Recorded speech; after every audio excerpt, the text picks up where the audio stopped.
RSS की ओर से चित्तौड़गढ़ के विद्या निकेतन स्कूल में आयोजित 15 दिवसीय विद्यार्थी वर्ग का गुरुवार को समापन हुआ। इस मौके पर भव्य आयोजन किया गया और समापन के अवसर पर अखिल भारतीय सह प्रचारक सुशील कुलकर्णी ने कहा कि पंच सिद्धांतों पर देश की संस्कृति को आगे ले जाया जा सकता है, वहीं पाश्चात्य संस्कृति को हम पीछे कर सकते हैं।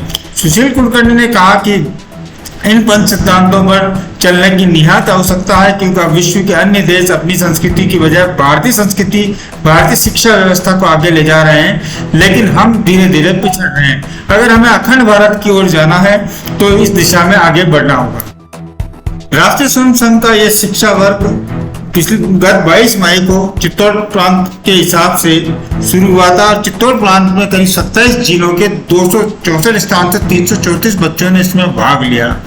आयोजन के मुख्य अतिथि प्रतिमा गुप्ता ने कहा कि मन अगर प्रसन्न है तो हम प्रसन्न रहेंगे, बाकी तो हम हमेशा प्रसन्नता को आगे ही खिसकाते रहते हैं। उन्होंने बच्चों को संदेश दिया कि हर हाल में वर्तमान में प्रसन्न रहने का प्रयास करें तो जीवन में आगे तक वह प्रसन्न रहेंगे, उन्हें कोई प्रसन्नता से दूर नहीं कर सकता।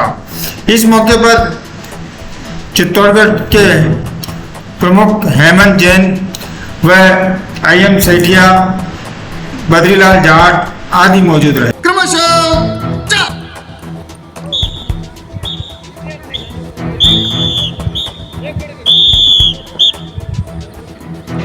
स्थलांतर युग विभाग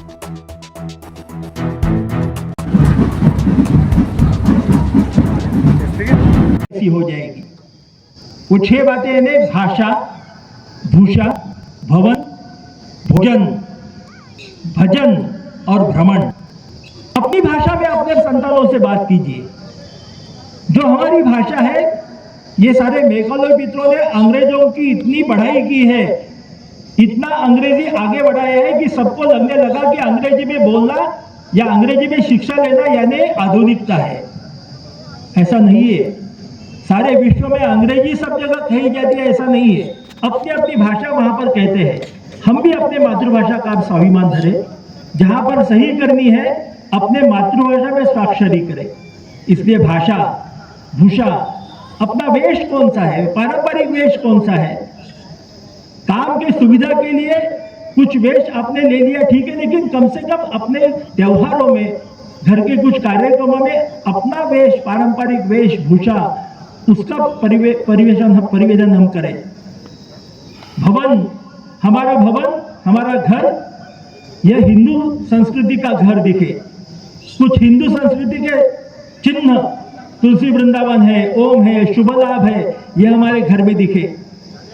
अच्छे हमारे महापुरुषों के चित्र अपने घर में टंगे। किताबें, कुछ शिक्षा देने वाली किताबें, ऐसी शिक्षा हमारे घर में रहे तो भवन, हमारा हिंदू घर भवन दिखे। भोजन, आज के युग में ऐसा नई एक फैशन हो गई है कि वीकेंड में होटलिंग करना, होटल में जाना, पिज्जा बर्गर खाना। लेकिन माँ के हाथ का स्वादिष्ट भोजन, जिसमें माँ अपने परिवार के लिए अंदर का सारा प्रेम निकालकर उस भोजन में डालती है, उस भोजन स्वास्थ्यकर भी रहता है, रुचिकर भी रहता है, उसका आग्रह हमें रखना चाहिए। भजन, वैसे तो रोज घर में पूजा होती है, लेकिन सप्ताह में एक बार हम एक साथ मिलकर भगवान का भजन करें। केवल भजन माने केवल ईश्वर का ही भक्ति स्तोत्र, ऐसा नहीं। जो संगीत हम गाते हैं वो भजन ही है। लेकिन संगीत भी कौन सा होना चाहिए? भारतीय संगीत और पाश्चात्य संगीत, इसमें फर्क कैसा है?